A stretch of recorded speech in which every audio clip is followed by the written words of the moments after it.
and welcome to HBCU 101. I had all them no's, but I got that one. I didn't give up. Spelman's in the building.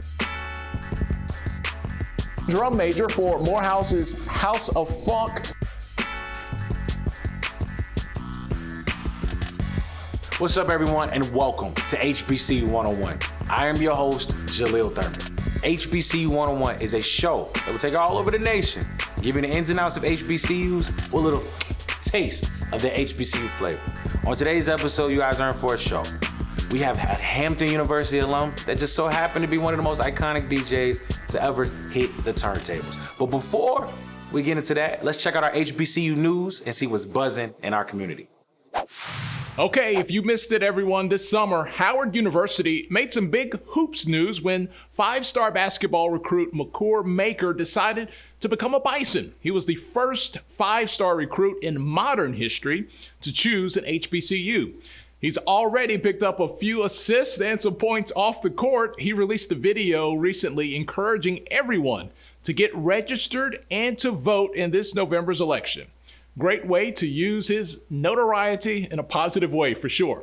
The Bison also announced that every single member of the football team is registered to vote and challenged other schools across the country as well.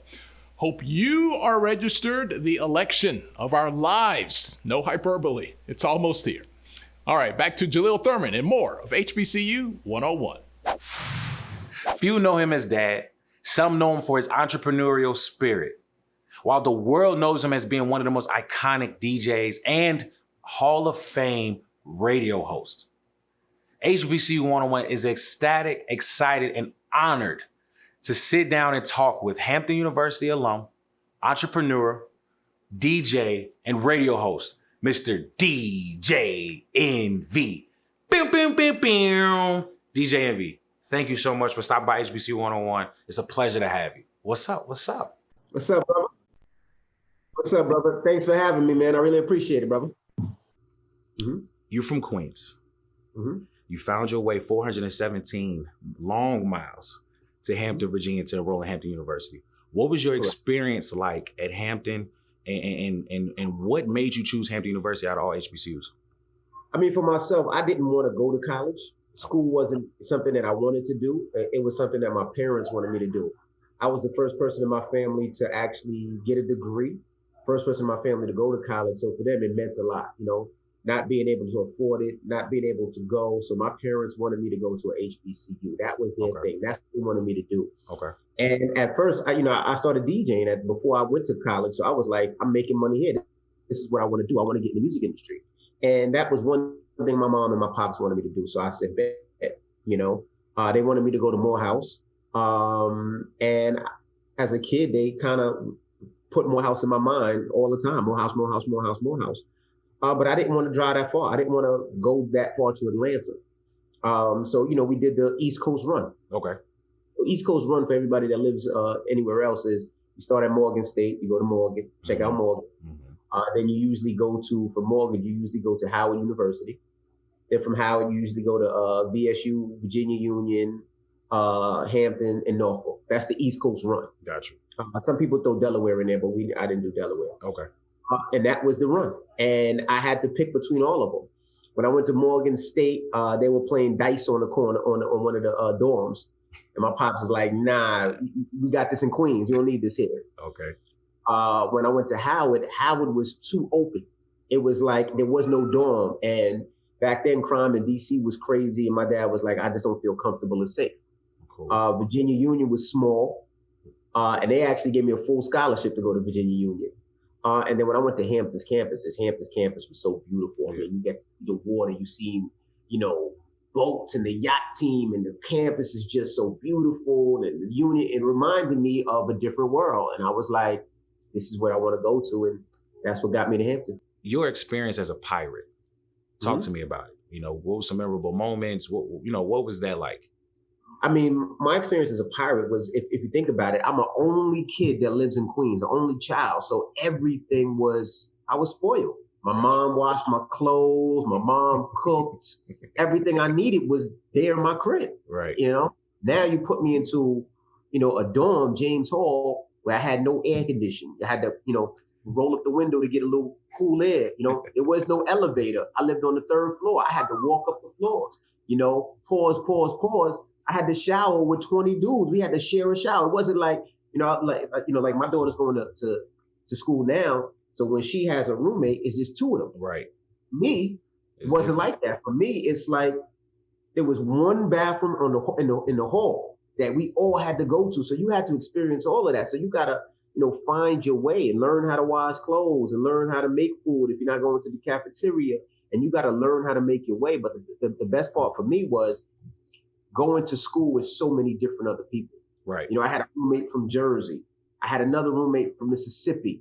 I had people from Philly. So you get to learn all these different cultures. And as a DJ, it was everything for me because now, I'm an East Coast dude. So I'm playing, East Coast music. Right. Now, one of my roommates, he's putting me on the Master P. Gotcha. He's putting me on the David Banner. He's putting me on the Cash Money. Gotcha. I got another roommate that's putting me on the West Coast stuff. I got another roommate that's putting me on to DC Right. and go-go music and all that. So now as a DJ, now it's opening me up to not just being an East Coast and New York DJ. Yeah. And that was the best thing about it. If you had to pinpoint a very memorable moment at Hampton, what would it be? So many. I think the first time I seen B.I.G. perform Okay.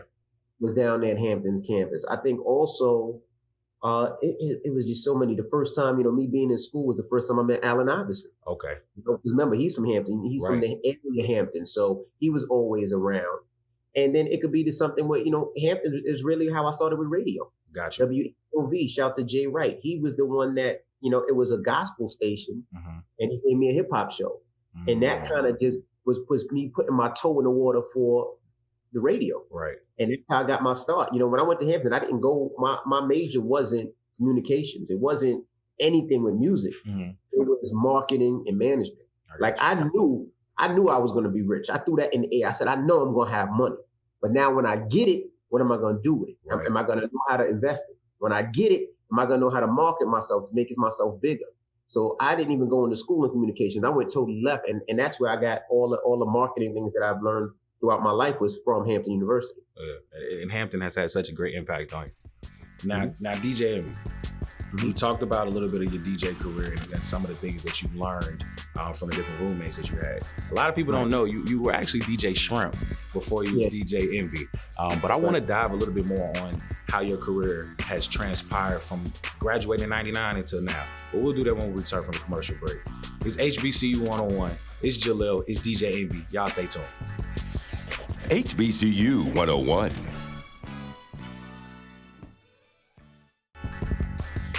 Welcome back to HBCU 101.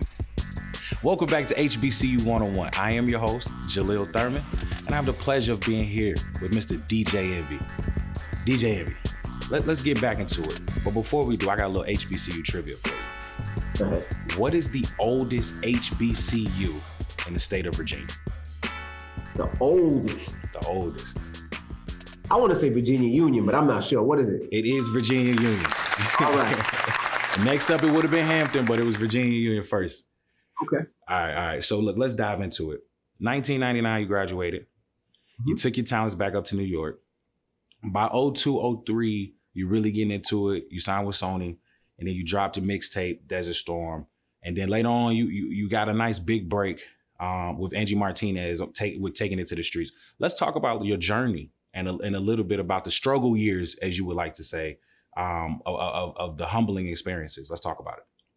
Yeah, well, so when I graduated from college, I came back home, lived with my mom like most of us do.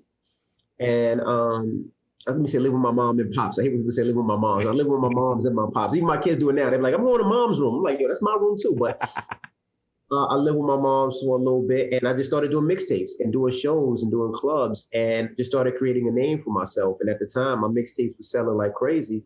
And Clue, who lived across the street from me growing up as a kid, was like, yo, I think we should do a deal with you and do an album deal. And he signed me through Desert Storm Sony, and I had my first project.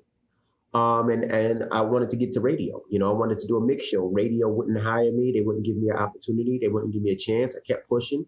And they finally gave me a chance to do a shift called Taking It to the Streets, which was once a month. for at midnight to 4 a.m. And I did that for about a year.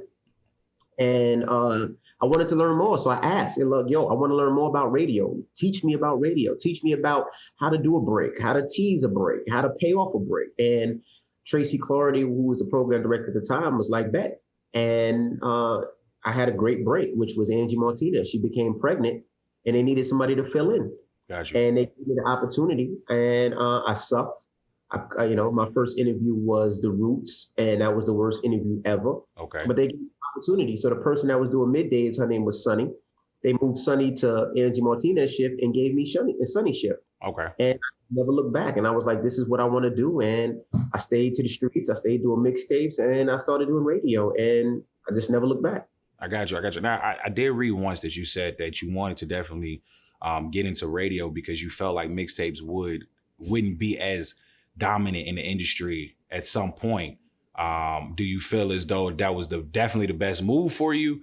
And then how do you feel? How have you been able to kind of balance both DJing, radio, and then still being a family man? I mean, at the time, I had one daughter. Me and my wife, we had one daughter. But, I seen the writing on the wall. They were shutting down mixtapes. Labels were mad that DJs were playing records. It started going into CDs. And then from CDs, it just, the whole game started changing and the streaming started happening. So I was like, I need to figure something out.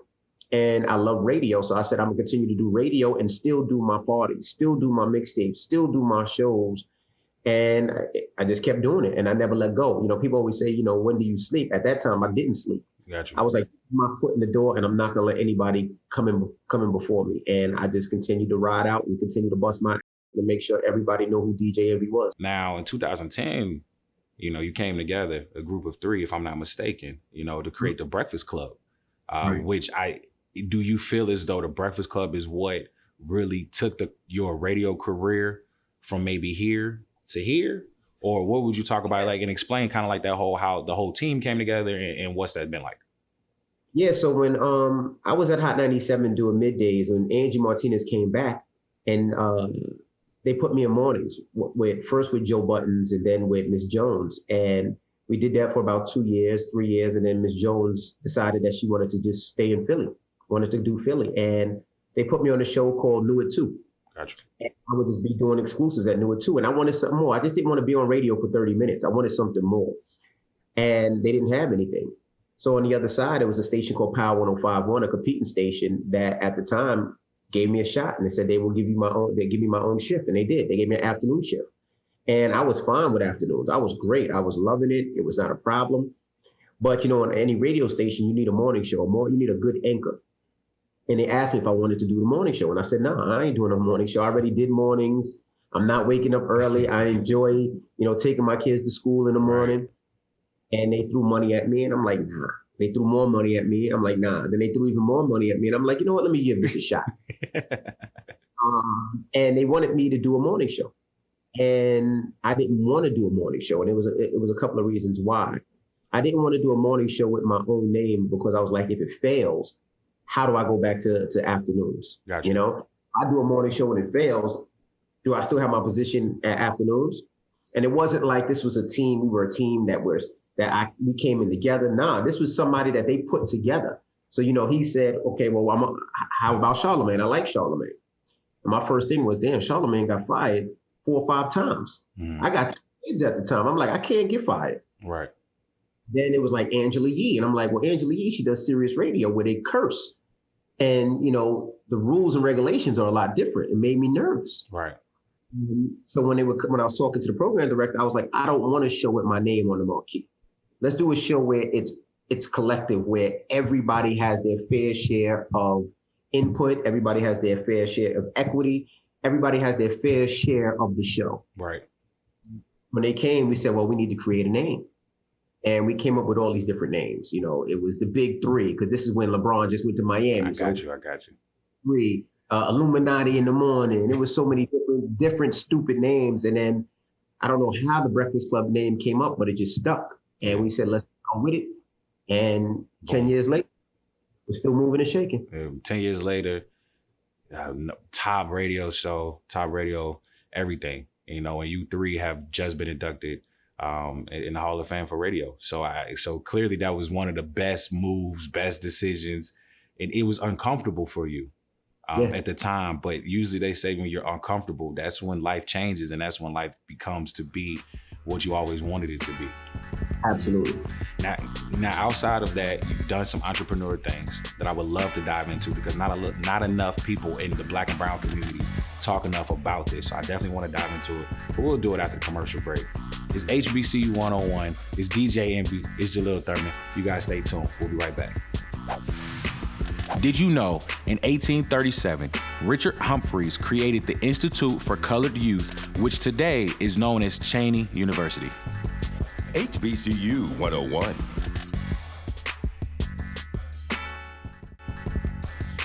Welcome back to HBCU 101. I'm your host, Jalil Thurman, and I have Mr. DJ Envy with me today. DJ Envy, we didn't talk to everything from radio, we didn't talk to everything from Hampton, but you didn't stop just there. You didn't stop at a good career in the radio. You actually took your talents to entrepreneurship. Let's talk about it. You into real estate. You got some houses, you got some properties. Kind of talk to the world about what was the catalyst for this, and then how has the experience been thus far? Yeah, I mean, well, the whole thing is investments, man. You look at your favorite artist, your favorite athlete, musician, or whatever it may be, and you look at their life and you be like, damn, what happened to them? They were doing so well. And a lot of times in our community, we don't necessarily know how to invest. We never learned how to invest. And I wanted to make that different for me and different for my kids. So I started investing in things that I knew, or I should say I didn't even know. I started investing in things that I heard about. Gotcha. And one was real estate. And I got into real estate. My parents have owned their house for 40 years. And I was like, I want to be a home buyer. So at 23 years old, I purchased my first home. And 6 months later, I sold it and I made like 70, 80,000. And I'm like, you can make this much money in real estate? Right. So I started doing more and more real estate. And I was like, you know what? I'm going to be investing in things that I enjoy. So, so not only real estate, I have 162 units. We do about 2 flips a year. But, I own a juice bar with Angela Yee and Styles P. I own a soda company called Top Pop, which is inexpensive soda, but it's better for you. So it's made with pure sugar cane, no artificial flavors and things like that. I own a clothing company called Covered by God. So when you see My God versus My Enemies, that's my company as well. Zap Life, which is a company that does streaming. I own a equity in that.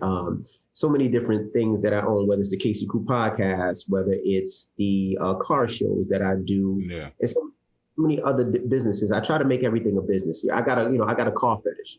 I love cars. As a kid growing up, I used to see the drug dealers drive all the nice cars, and I was the kid that was like, that's my car. Right. And to get some money, I was able to get cars, and I was like, now I got to make money off of them. I just can't have an expense. So I do these cars, which is kind of like pays for my hit. You know what I mean? So I do the car shows, and there's so many different things that I do that, I just try to keep people around and keep people employed. Now, I commend you on that. I think what's really unique about it is that you found, okay, this is what I like, and I know I'm going to buy these cars, but how can I make money to where I can still afford to buy these cars and not necessarily put myself in debt and potentially make a profit from it? And a lot of people don't really understand or know how to take those, things that they love and how can they turn that into a profit for them. And that's unique. What's your favorite car? My favorite car right now, I would have to say, is a G-Wagon Cabrio. I have it. It's a 2000 G-Wagon.